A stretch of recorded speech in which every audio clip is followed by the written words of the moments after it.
You never think the door your daughter closes will be the one you built with your own hands. That's how it felt that day. Like something I never imagined could happen, did. And it's taken me nearly a year to speak it out loud. Because some kinds of heartbreak, they don't crash into you like storms. They just sit there quietly in the hallway of your chest. Until one day, you realize you can't keep walking around them anymore. It was late summer. Not quite fall, but the kind of evening where you could smell the season changing. I had just finished baking my daughter's favorite, apple pie, from scratch, the way she liked it when she was a little girl. I wrapped it carefully, carried it warm in my hands, and made my way to her house. It was our end of summer family gathering. We'd done it every year since she moved out. Only this time, as I stood on her front porch, I heard laughter coming from the backyard. Voices, music, glasses clinking. And then she opened the door. She didn't look angry. She looked composed, like someone who had practiced what she was about to say. "Mom, we didn't invite you this year. It's just Greg's family today." And that was it. No yelling, no argument. Just me, standing on the steps, holding a pie no one wanted. You think you're safe from that kind of pain once your children are grown. But nothing prepares you for becoming a stranger in your own bloodline. Today, I'll tell you what happened after that door closed. Not just the events, but the shift that took place inside me, the silence that followed, and how I eventually turned it into something that breathed again. And if you're still here with me, I hope you'll stay a little longer. People say those who subscribe to this channel find a kind of peace they didn't know they needed. Sleep comes easier. Hearts feel seen again. Is it a coincidence? Maybe, but maybe not. Stay with me. Subscribe to Healing Mom Stories, because this might not just be my story, it might be yours too. The pie that still smelled like love. 3 weeks before that door closed, I got a text from my daughter. "We're doing the usual end of summer BBQ. Greg's mom is flying in again. It'll be small, but fun." I read it twice. Now, maybe I should have noticed the wording then. "Greg's mom is flying in," she said. "No, we can't wait to see you. No, what dish will you bring this year?" But I didn't want to overthink it. I replied, "Great, I'll bring the apple pie," because that's what I always did. Same deep dish glass plate, same cinnamon crust, the one she used to call Mom's hug in a pie. I picked apples from the tree out back, peeled them slow, just the way she liked. No skins, no crunch, soft like Sunday mornings. I even ironed the cloth napkins she embroidered in high school. You see, I wasn't just bringing dessert. I was bringing memory and effort and love. When I placed the pie into its travel tin, still warm, the house filled with a smell I hadn't breathed in years. It took me back to a time when she couldn't fall asleep unless I stood by the door and hummed. She's 38 now, but in that moment, I still saw her in pigtails and yellow socks. And maybe that's the part that hurts the most. You spend your whole life giving them your best memories, only to find out one day you weren't invited into the new ones. But what came next wasn't just about pie. It was about presence and what it means when yours is no longer wanted. I'll tell you what happened at the door in just a moment. The door and the sentence that stays. The driveway was full when I pulled in. There were folding chairs out back, balloons tied to the mailbox. Someone had brought lemonade, the same glass dispenser I gave her when she first bought the house.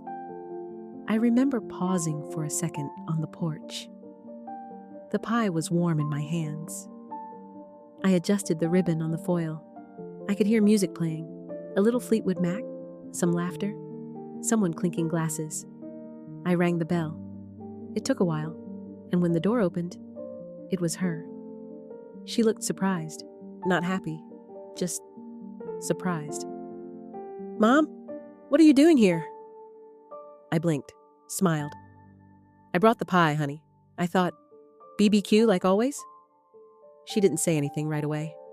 Greg appeared behind her. He didn't make eye contact. Then she sighed. "We didn't invite you this time. It's just Greg's family today. His mom's in town." She said it so politely, like she was offering me directions instead of cutting me out of something sacred. My hands stayed still. The pie felt heavy. I looked down, then up again. "I see," I said. "That's all. I didn't ask why. I didn't beg. I just turned around, one step at a time, pie still in my hands. No one called after me. No one said, 'Wait, Mom?'" And in that moment, I realized silence can be louder than slamming a door. But the real grief came later, in a room that had once been full of noise, and a pie that sat, untouched, on a kitchen counter. The kitchen, and a pie no one touched. I drove home in silence, didn't turn on the radio, didn't cry. Just let the road pass beneath me like I was floating above my own life. When I walked into the house, it was quiet. Not peaceful quiet, hollow quiet. The kind of quiet that makes you notice how loud the refrigerator hums, how loud your own shoes sound on the tile. I set the pie down on the counter, the same counter where I once taught her to roll dough, where she spilled flour everywhere and called it snow, where she once asked, "Will I ever make pie as good as yours, Mama?" I sat at the table, watched the light shift on the wall. Time passed, but I didn't move. I didn't eat, because this pie wasn't for me. It was meant to be shared, passed around, eaten with sticky fingers and full hearts. Now it sat, cooling into nothing, like me. That night, I laid out 2 forks by habit, one for me and one for the daughter who didn't show up. And in that simple act, I realized grief isn't always about what's lost. Sometimes it's about what no longer fits in the spaces we used to share. Later that night, I opened the tin, cut a slice, just one, took a bite. Still warm inside, still sweet. But I couldn't taste anything, not because it wasn't good, but because I wasn't hungry anymore. And maybe that's when I realized the hunger I'd been carrying all along wasn't for food. It was for place, for meaning, for being wanted without needing to ask for it. And when that hunger isn't fed, you begin to ask yourself, what now? What am I to them now? And who am I to myself? Silence isn't weakness. Sometimes it's survival. I didn't call her the next day or the next week. I didn't send a message asking why. Didn't ask if I had done something wrong, because deep down, I knew I hadn't. And that silence, it wasn't cold. It wasn't bitter. It was mine. The only thing I had left that she hadn't already decided didn't matter. Every morning, I walked the little trail behind my house, past the trees where we used to hang bird feeders, past the bench where I once sat with her in my lap, reading her goodnight moon as fireflies blinked in the grass. Now I walked alone, but I walked with purpose. I joined a painting group at church, started writing letters again, real ones, with stamps and ink. I even cleaned out the drawer with the old family wills and insurance papers. Behind the envelopes, I found one of his old sweaters, navy wool, smelling faintly of cedar and cologne. I pressed it to my chest and whispered, "Can you believe this is what we raised?" Not with bitterness, just the ache of watching what you once built slowly drift away. Because grief doesn't always come with tears. Sometimes it comes as a quiet rearranging of your life, a silent folding of what was to make space for what still could be. And maybe, just maybe, choosing not to chase someone is how you start choosing yourself again. A quiet decision that carried more weight than words. A few weeks passed. The pie sat untouched, wrapped in foil that began to gather condensation like quiet grief. Eventually, I threw it out. Not with anger, not with tears, but with the same hands that once made it with love. And somehow, that felt like the truest goodbye. I didn't feel angry. I wasn't looking to make her feel what I felt. I just knew somewhere deeper than words that I could no longer keep offering pieces of myself to someone who had already closed the door. One rainy Tuesday, I pulled open the drawer in the hallway where we kept the important papers. I hadn't touched that file since my husband passed. The house deed was still there, and so were the retirement accounts, the life insurance policy, his handwriting in ink, steady and old-fashioned. All of it amounted to nearly $1.3 million, everything we had worked a lifetime for, waiting patiently for the next chapter we had imagined would be our daughter. But now, I looked at those papers and didn't feel like they belonged to her anymore. 2 days later, I made an appointment with a lawyer. No fanfare, no speech, just a quiet meeting in a warm office that smelled like oak and legal pads. I asked how I could start a small fund. Something simple, something steady. A place where forgotten mothers like me could find a little shelter, a little dignity, a hand that doesn't ask questions. We called it the Quiet Hands Fund. I didn't post it online. I didn't email her about it. I just did it. And for the first time in weeks, I slept through the night. Because silence isn't always emptiness. Sometimes it's a doorway to something new, something mine. About a month after I set up the fund, the phone started ringing again. It was her, my daughter. At first, once a week. Then, every other day. No voicemails, just missed calls with her name lighting up the screen. I'd see them, pause, and let them fade away. Not out of punishment, but because I didn't know what I could say that wouldn't crack something inside me all over again. Then came a message. Long, carefully worded. Mom, I messed up. I don't know what I was thinking. I miss you. Please, can we talk? I read it more than once. I held my phone in my hands like it might burn or disappear. But instead of replying right away, I waited. Not to be cruel. I was just still rearranging the way I understood love. 40 days later, I finally wrote back. I'm okay. I hope you are too. I didn't owe her a longer reply. What I needed most was to speak a sentence that didn't unravel me. Because when you've carried silence long enough, even short words can feel like breathing again. That was it. And I meant it. We didn't meet in her kitchen or on the porch. We saw each other for the first time since the barbecue at a community event, the first fundraiser for the Quiet Hands Fund. She didn't know I would speak that day. But when I did, she stood in the back. Hands clasped, shoulders tight. I told a room full of strangers what it means to give everything you have to a family and wake up one day invisible. She never interrupted. She just watched. And when it ended, she didn't rush forward.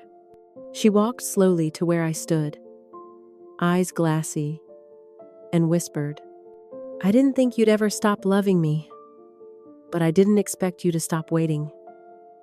I looked at her, tired, kind, and said, softly, sometimes, not waiting is how I love myself.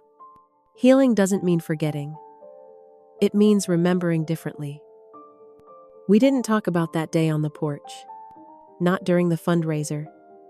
Not in the weeks that followed. not even when she invited me over one Sunday for dinner with the kids. There was no grand apology, no tearful confession over coffee, just simple, small gestures that began to sew something back together. She asked me to bring the apple pie. I said yes, but I changed the recipe-less sugar, a little lemon in the crust. A small shift, but it meant something. I wasn't just baking. I was honoring how love can evolve without disappearing. Because sometimes, what we give has to grow with who we've become. When I walked through her door that evening, the kids ran up to me. She hugged me, tight, like someone who wasn't sure they were allowed to anymore. And I let her. We never said, "Let's forget." Because healing doesn't mean forgetting. It doesn't mean pretending the hurt never happened. It means remembering differently. I still remember the sting. But now, I also remember the silence that carried me through. The quiet power of choosing myself when no one else seemed to. We sat at the table that night, passing slices of pie, telling old stories. Laughter came back slowly, like a familiar song you hum before you remember all the words. And as I watched her serve our family with both hands, I whispered to myself, not in sorrow, but in something gentler, I'm still here. Maybe not as before, but here, and whole in a new way. Some nights are harder than others. Even now, after all that's happened, there are evenings when the silence crawls back in soft but heavy. I'll be brushing my teeth, folding the blanket just so, and then it hits me. The echo of what I once hoped for. The version of motherhood I imagined would last forever. But I've learned something important. Healing isn't an event. It's a ritual. And some of the quietest habits I picked up in this season have helped me feel like I belong to myself again. The first is simple, but it changed me. Before I go to bed, I write down 3 things I did that day that were kind. Not what I received, but what I gave. Maybe I sent a card to a neighbor. Maybe I chose not to correct someone, even when they misunderstood me. Maybe I just made myself tea and sat down without guilt. These little things, they add up. They remind me that even when I feel forgotten, I still carry goodness, that I am not invisible to myself. The second is softer, but deeper. I sit on the edge of the bed, place one hand gently over my chest, close my eyes, breathe in, long and slow, and I say, quietly but firmly, I am enough, even when they don't see me. I am not invisible. I am becoming. Then I sit with that, let it echo. In that silence, I feel the version of me who never left. She just waited until I was quiet enough to hear her again.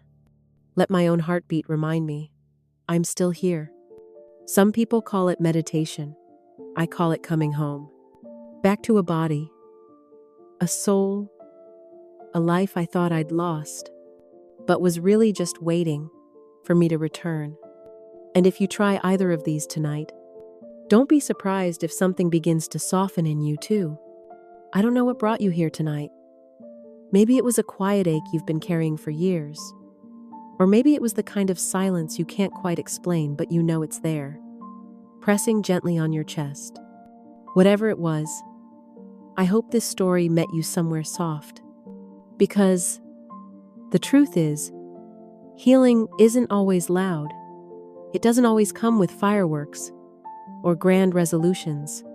Sometimes it arrives like a whisper at the end of the day, reminding you that you're still here, still breathing, still worthy of a place to belong, even if the people you love the most forget to leave a seat for you. I've learned something in the quiet, something I wish I had known sooner, that our worth isn't determined by who opens their door for us, but by how gently we learn to sit with ourselves when no one else does. That being left out doesn't mean we are lost. Sometimes it means we're being called back home to ourselves. So tonight, if this story stirred something in you, Hold it close. Let it sit. You don't have to rush to fix it or name it. Just let your heart know it's not alone. And if you feel called, leave a little sign. Write 111 in the comments. Not for me, but for you. To mark the moment you chose to stay present, to feel it all, and maybe to begin again. And if you haven't already, I invite you to subscribe to Healing Mom Stories. Not for the stories themselves, but for what they awaken in you. You never know, the next chapter might just be yours. And if it is, may it arrive warm from the oven, with just enough sweetness, and a seat already waiting just for you.